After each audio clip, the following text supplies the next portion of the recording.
రాసిన వింతేకరమ యెహోవా వాడి నామమునకు స్తుతులు స్తోత్రములు మహిమ ఘనత ప్రభావం కలుగును గాక. నా నోటి మాటలు హృదయ ధ్యానము నీ దృష్టికి అంగీకారమున్నట్లుగా చేయమని ప్రభువును ప్రియ రక్షకుడైన యేసుక్రీస్తు వారి పుణ్యనామను బట్టి వేడుకుంటున్నాను తండ్రి. ఆమె. ప్రియమైన దేవుని సంగమ, నేటి మన ధ్యానాంశము తీర్పు, జడ్జిమెంట్. దీని కొరకు ఏర్పాటు చేయబడినటువంటి వాక్య భాగము పరిశుద్ధ గ్రంథం నుండి మత్తయి సువార్త 7వ అధ్యాయము 1 నుండి 5 వరకు చదువుకుందాము. నేటి ధ్యానం నిమిత్తము ఏర్పాటు చేయబడిన వాక్య భాగము మత్తయి సువార్త 7వ అధ్యాయం 1వ వచనం నుంచి 5వ వచనం వరకు. మీరు తీర్పు తీర్చకుడి, అప్పుడు మిమ్మును గూర్చి తీర్పు తీర్చబడదు. మీరు తీర్పు తీర్చి చొప్పుననే మిమ్మును గూర్చి తీర్పు తీర్చబడును. మీరు కొలుచు కొలత చొప్పుననే మీకును కొలవబడును. నీ కంటిలోనున్న దూలము నెంచక నీ సహోదరుని కంటిలోనున్న నలుసును చూచుటయ్యేలా? నీ కంటిలో దూలముండగా నీవు నీ సహోదరుని చూచి నీ కంటిలోనున్న నలుసును తీసివేయమని చెప్పనేలా? వేషధారి, మొదటి నీ కంటిలోనున్న దూలమును తీసివేసుకొను, అప్పుడు నీ సహోదరుని కంటిలోనున్న నలుసును తీసివేయుటకు నీకు తేటగా కనబడును. ఈ వాక్యమును దేవుడు దీవించుగాక.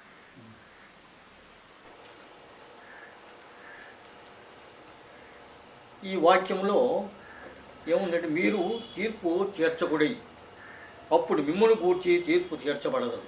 ఎందుకంటే యేసుక్రీస్తు వారు ఈ లోకంలో ఉన్నప్పుడు అనేకమైనటువంటి జనాలతో మాట్లాడుతున్నప్పుడు సాధారణమైనటువంటి జనాంగంతో మాట్లాడుతున్నారు. ఎందుకంటే పాత నిబంధన గ్రంథంలో తీర్పు తీర్చాలనుకుంటే న్యాయాధిపతులని దేవుడే ఏర్పాటు చేశాడు. అనేక మంది న్యాయాధిపతులు ఉన్నారు. దేవుడు ఏర్పాటు చేసినప్పుడు వారికి ఏమైనా వ్యాజ్యం వచ్చినట్టయితే న్యాయాధిపతులు ఏర్పాటు చేయబడ్డారు కాబట్టి వాళ్ళ దగ్గరికి వెళ్ళి వాళ్ళు న్యాయం తీర్చుకునేవారు. ఆ న్యాయాధిపతులు కూడా ఏది సక్రమమో ఏది సరిగ్గా లేదు అవన్నీ వారు జాగ్రత్తగా పరిశీలించి న్యాయం తీర్చడానికి వారు ఉండేవారు అన్నమాట. అయితే ప్రస్తుత పరిస్థితుల్లో మనం ఉన్నటువంటి ఈ యొక్క జనాంగము వాళ్ళు ఏం చేస్తుంటారంటే వాళ్ళకి ఇష్టం వచ్చినటువంటి తీర్పు తీరుస్తుంటారు. అంటే ఈ రోజుల్లో ఏంటంటే అనేకమైనటువంటి లాయర్స్, న్యాయవాదులు, వాళ్ళు అనేకమైనటువంటి కేసులు, అది తప్పుడు కేసు అయినా మంచి కేసు అయినా ఏదైనా సరే వాళ్ళు దాని గురించి వాదించడానికి వెళ్తారు. కానీ అది మంచిదా కాదా, అది న్యాయంగా ఉందా లేదని కూడా ఆలోచించడం లేదు. అదే విధముగా కోర్టులకు వెళ్తున్నప్పుడు ఆ యొక్క జడ్జెస్ అనేక స్టేజెస్లోంచి అలాగా వెళ్తుంటుంది కేసు. ఎందుకంటే ఏ కోర్టులో కూడాను సరైన జడ్జిమెంట్ ఇవ్వబడదు. దానికి కారణం ఏంటంటే ఈ యొక్క వాక్యము అనగా మత్తయి సువార్త 7వ అధ్యాయంలో ఉన్నటువంటి మాటలో ఏముందంటే, మీరు తీర్పు తీర్చు చొప్పులనే మిమ్మును గూర్చి తీర్పు తీర్చబడను, మీరు కొలత చొప్పులనే మీకును కొలవబడను. నీ కంటిలో ఉన్న దూలం నెంచక ఈ సహోదరుని కంటిలో ఉన్న నలుసును చూచుట ఎలా? అనగా వారికి కూడా ఈ యొక్క వాక్యం చదువుతూ ఉంటారు ఈ లాయర్స్ కూడాను, తర్వాత జడ్జెస్ వీరందరూ. ఎందుకంటే ఈ లాయర్స్ మాట్లాడుతుంటారు కానీ అక్కడితో అయిపోతుంది. కానీ జడ్జిమెంట్ వచ్చినప్పటికీ ఏ జడ్జి కూడా ఆ కేసుని తన హయాంలో అనేక సంవత్సరం 2 సంవత్సరాలు ఉన్నప్పుడు దాన్ని పూర్తి చేయడు, మధ్యలోనే ఆపేసి ఇంకో దగ్గర ట్రాన్స్ఫర్ అయిపోవడం జరుగుతుంది. ఈ విధంగా అనేకమైన కేసులు 10 సంవత్సరాలు 20 సంవత్సరాలు కూడా దొరుకుతుంటాయి. కారణం ఏంటంటే వాళ్ళు జడ్జిమెంట్ ఇవ్వడానికి భయపడుతుంటారు. ఇది దేవుని వాక్యాన్ని బట్టి ఈ యొక్క జడ్జెస్ జడ్జిమెంట్ ఇవ్వడానికి కూడా భయపడుతుంటారు.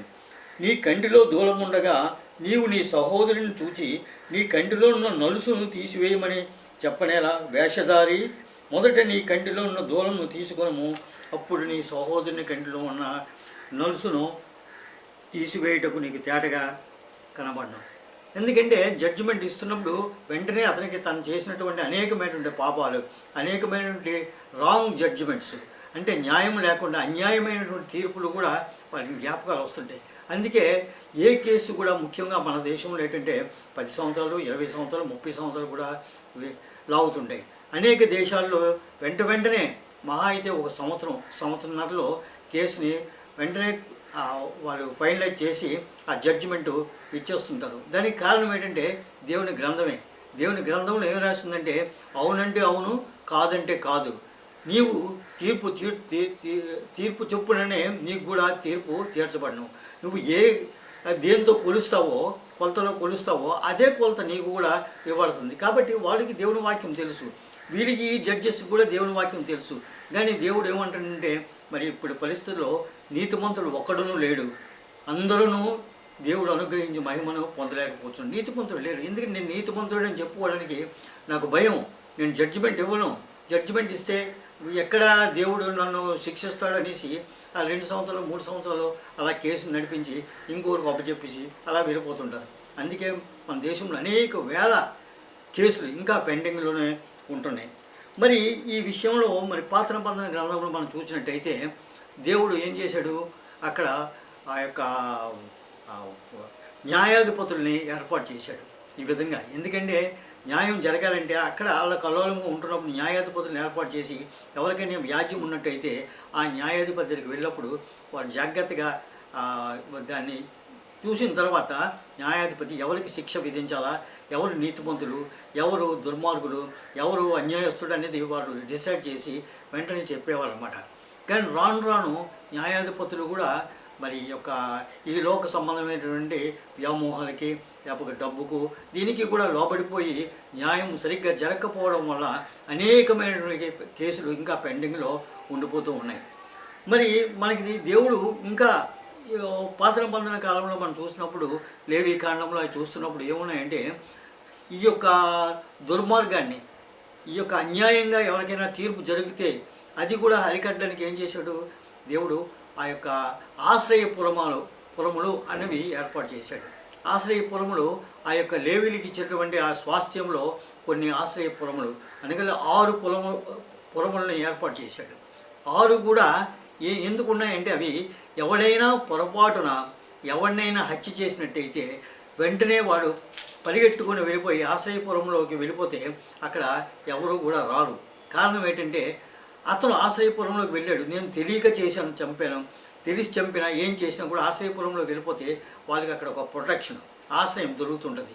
అయితే దానికి ఎంతకాలం ఉంటుంది, మరలా పెద్దలు వచ్చి ఆ యొక్క వ్యక్తిని పరీక్షించి వాళ్ళు తీర్పు తీర్చే వరకు అది నిజంగా అతను తెలియకుండానే హత్య చేశాడా, లేకపోతే ఇంకొకటి వచ్చి హత్య చేసిన వాడిని చంపడానికి కూడా అవకాశం లేకుండా ఆశ్రయపురంలో ఆ యొక్క ఏర్పాటు చేయడానికి దేవుడు మోషే ద్వారా ఆ యొక్క ఆశ్రయపురాన్ని ఏర్పాటు చేశాడు. ఇదే మనకు ప్రస్తుత పరిస్థితి మనం ఉంటున్నటువంటి దేశంలో అది పోలీస్ స్టేషన్స్. ఈ యొక్క బైబిల్ని దృష్టిలో పెట్టుకుని దీని మీద బేస్ అయ్యే పోలీస్ స్టేషన్స్, రక్షక భటులు ఉన్నటువంటి స్థలాలు అవి, రక్షక భటుల శిబిరాలు అవి. అక్కడక్కడ ఎవరైనా సరే ఇప్పుడు ఏదైనా యాక్సిడెంట్ జరుగుతుంది, లేకపోతే ఎవరినో చంపేశాడు, పరిగెట్టుకి వెళ్ళిపోయి పోలీస్ స్టేషన్లోకి వెళ్ళిపోతే అక్కడ ప్రొటెక్షన్ ఉంటుంది. ఇది ఆ యొక్క పురము అన్న వాటికి సాదృశ్యము.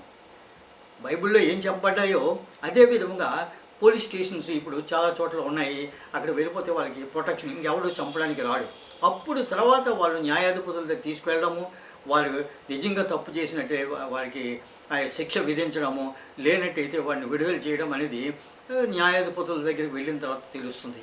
అదేవిధంగా మనకి మిగతా చాలా ఆ యొక్క ఏ విధంగా శిక్షించాలా, ఎంత శిక్షించాలా, ఒక్కొక్క వ్యక్తికి ఏ విధమైన శిక్ష పడాలనే దాని గురించి కూడా ఆయన ఆ యొక్క మోషే ద్వారా న్యాయాధిపతుల గ్రంథంలో కూడా ఆయన చెప్పడం జరిగింది. అయితే యేసుక్రీస్తు వారు మరి ప్రస్తుత పరిస్థితుల్లో ఆయన ఏం చెప్తున్నారు, మీరు తీర్పు తీర్చకూడదు. కారణం ఏంటంటే అది సామాన్య జనాలకి ఆయన చెప్తున్నాడు. వాళ్ళు న్యాయాధిపతులు చూసుకుంటుంటారు, లాయర్స్ చూసుకుంటుంటారు, అక్కడ జరగవలసిన తీర్పు అక్కడ జరుగుతుంది. కానీ మీరు మామూలు సామాన్య జనంగా మీరు తీర్పు తీర్చొద్దు. అందుకే ఆయన ఏమన్నారంటే ఆ యొక్క మత్తయి సువార్త 12వ అధ్యాయము 36-37 వచనాలు చదవండి. మనుష్యుల పలుకు వ్యర్థమైన ప్రతి మాటను గూర్చి విమర్శ దినమున లెక్క చెప్పవలసి ఉండును. నీ మాటలను బట్టి నీతిమంతుడవని తీర్పు నందుదు, నీ మాటలను బట్టియే అపరాధివని తీర్పు నందుదు. అది కాబట్టి ఆయన ఏమంటారంటే మీరు మీ మాటలను బట్టి తీర్పు తీర్చబడతారు. కాబట్టి మీరు అనవసరంగా ఆ యొక్క చిక్కుల్లో పడి తర్వాత ఆ యొక్క తీర్పులోనికి మీరు వస్తున్నప్పుడు మీకు తగిన శిక్ష విధించబడుతుంటుంది. కాబట్టి మీరు ఆ యొక్క తీర్పు మీరు తీర్చకండి. ఎందుకంటే మన మాట తీరు ఎలా ఉంటుందో తెలియదు. అలాగా ఈ యొక్క పరిస్థితిలో మనకి అనేక చోట్ల అనగా కొన్ని పంచాయతీలు ఉంటాయి, పోలీస్ స్టేషన్స్ ఉంటాయి, కోర్ట్స్ ఉంటాయి, బెంచెస్ ఉంటాయి, తర్వాత డిస్ట్రిక్ట్ కోర్టు, హైకోర్టు, సుప్రీంకోర్టులు ఇవన్నీ ఉంటుంటాయి. ఎందుకంటే ఒక దగ్గర న్యాయం సరిగ్గా జరగకపోతే రెండో కోర్టుకు వెళ్తారు, అక్కడ జరగకపోతే ఇంకా పైకి ఇంకా పైకి. అనగా న్యాయాధిపతులు కూడా న్యాయం తీర్చడానికి సరైన పద్ధతిని అవలంబించలేదేమో అనుకుంటున్నాం. కారణం ఏంటంటే ఇన్ని కోర్టులు ఉండవలసిన అవసరం లేదు. ఎందుకంటే వారు మొదటి చిన్న కోర్టులోనే న్యాయం సరిగ్గా జరిగి ఉంటే అవతల వాడు ఇంకొక కోర్టుకు వెళ్ళడానికి అవకాశం ఉండదు. కానీ ఏం చేస్తుంది ప్రస్తుత న్యాయ వ్యవస్థ, రెండో కోర్టుకి వెళ్ళడానికి వాళ్ళకి అక్కడ అవకాశం ఇస్తున్నారు. ఎందుకంటే తను ఇచ్చినటువంటి జడ్జిమెంటు తనకే అనుమానం, నేను ఇచ్చింది కరెక్ట్ కాదేమో, పైన ఉన్నవాడు ఇంకా సరిగ్గా ఇస్తాడేమో అన్న అనుమానం మీద ఏం చేస్తారంటే రెండో కోర్టుకు వెళ్ళడానికి వాళ్ళకి అవకాశాలు ఇస్తున్నాయి. ఈ విధంగా అన్ని కోర్టులు 10 కోర్టులకు వెళ్ళి సుప్రీంకోర్టు వరకు వెళ్ళవలసి ఉంటుంది. సుప్రీంకోర్టులో కూడా సరిగ్గా జరుగుతుందా లేదంటే అది చెప్పలేము. అప్పుడు పరిస్థితులను బట్టి ఏ విధంగా ఉంటుందనేది మరి ఆ యొక్క న్యాయ వ్యవస్థను బట్టి. ఎందుకంటే ఈ మధ్యకాలంలో సుప్రీంకోర్టులో కూడా కొన్ని కేసులు ఆ యొక్క న్యాయానికి మరి విరుద్ధంగా ఉంటున్నట్టుగా అక్కడ కనిపిస్తున్నాయి. అందువల్ల యేసుక్రీస్తు వారు ఏమన్నారు, న్యాయం తీర్చేవాడు నేను, ఎప్పుడు అంత్యకాలంలో నేను న్యాయం తీరుస్తాను. ఇప్పుడు ద్వితీయోపదేశ కాండము 16వ అధ్యాయము 18 నుండి 20 ఒకసారి చదవమ్మా. నీ దేవుడైన యెహోవా నీకిచ్చుచున్న నీ గ్రామములన్నిటను నీ గోత్రములకు న్యాయాధిపతులను నాయకులను నీవు ఏర్పరచుకొనవలెను. వారు న్యాయమును బట్టి జనులకు తీర్పు తీర్చవలెను. అది వాళ్ళు న్యాయాన్ని బట్టి జనులకు తీర్పు తీరుస్తారు, మీరు తీర్చకండి. ఎందుకంటే న్యాయాధిపతులను ఏర్పాటు చేసిన వాళ్ళు వేరుగా ఉన్నారు. అందుకే జడ్జెస్, కోర్ట్స్, తర్వాత లాయర్స్ వీళ్ళందరూ ఉన్నారు. వాళ్ళు క్వాలిఫైడ్, ఆథరైజ్డ్.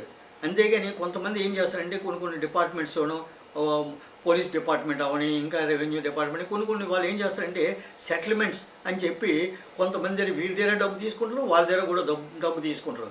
ఈ విధంగా వీళ్ళకి న్యాయం చేయరు, వాళ్ళకి న్యాయం చేయరు.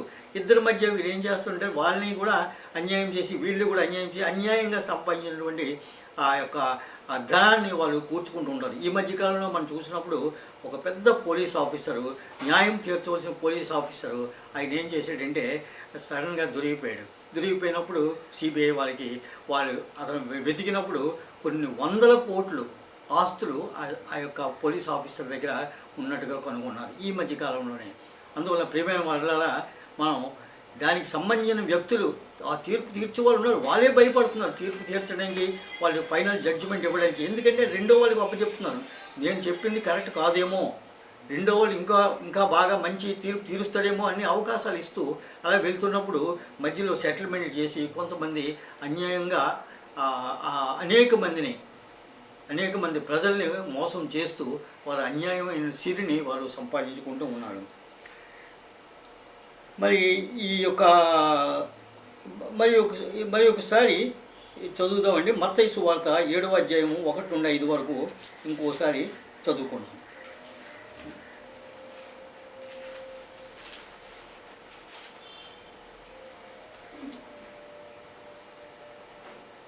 మత్తయి సువార్త 7వ అధ్యాయము 1 నుండి 5.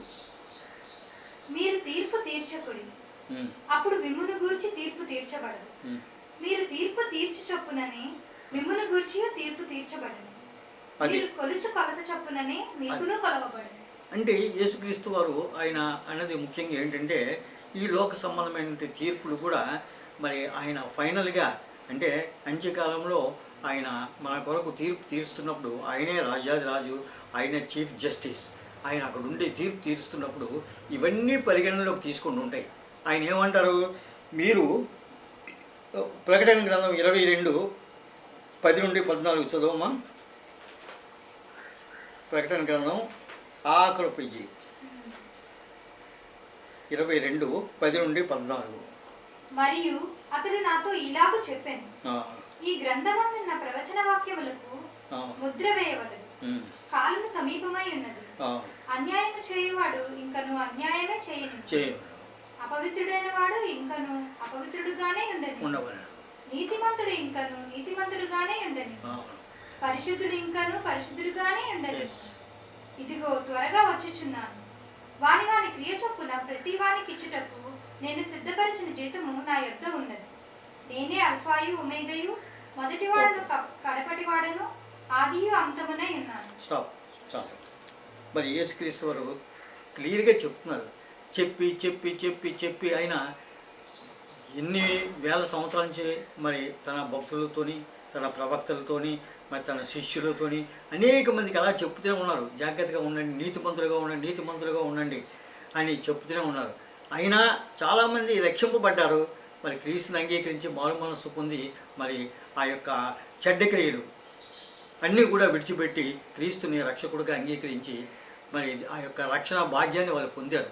మరి ఆయన శిష్యుల్లో మరి మత్తయి, తర్వాత ఇలా మిగతా శిష్యులు జక్కయ్య వీళ్ళందరూ కూడాను ఆయన ఏం చేశారు, వాళ్ళు చేసినటువంటి క్రియలను విడిచిపెట్టేసి క్రీస్తుని వెంబడించి వారు నిత్య జీవానికి మార్గాన్ని ఎంచుకున్నారు. అలాగే కొన్ని వందలు వేల మంది, లక్షల మంది ఈరోజు ప్రపంచంలో యేసుక్రీస్తుని నమ్మి వాళ్ళు నిత్య జీవానికి వారు వారసులు అయ్యారు. అనగా వారు తమ యొక్క పాపాలను ఒప్పుకొని వారి గత జీవితంలో చేసినటువంటి అనేకమైన అన్యాయపు క్రియలను బట్టి వారు దేవుని ముందు పెట్టి, దేవా నేను చేసినటువంటి ఆ యొక్క కార్యాలన్నీ కూడా నేను తెలియక చేశాను, తప్పు చేశాను, నన్ను క్షమించండి అంటే క్షమించే దేవుడు. కాబట్టి యేసుక్రీస్తు వారు ఆయన అంత్యకాలంలో మరి ఆయన తీర్పు తీరుస్తున్నప్పుడు ఆయన చెప్తున్నారన్నమాట. ఏమని చెప్పారమ్మా?